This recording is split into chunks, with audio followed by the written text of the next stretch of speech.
আজকে একটু ইডলি বানাবো, তাই বাটিতে একটু চাউল ভিজিয়ে রাখলাম। চাউলটাকে ভালো করে পেস্ট করে নিলাম।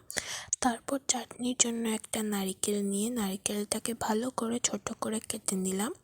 নারিকেলটাকে ভালো করে ছোট ছোট করে কাটার পরে আরেক দিকে একটু মিক্সার গ্রাইন্ডারটা নিয়ে নারিকেল, লঙ্কা, আদা, ধনিয়া পাতা দিয়ে ভালো করে পেস্ট করে নিলাম।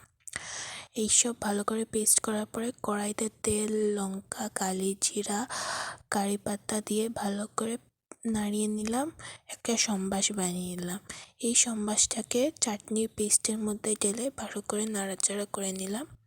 তারপর আরেকটা চাটনির জন্য একটু ডালটাকে ভালো করে নাড়ালাম। তারপর চাটনির জন্য টমেটো, লঙ্কা দিয়ে আরেকটা সম্বাস বানিয়ে চাটনির মধ্যে দিয়ে দিলাম। চাটনিটা হয়ে গেল।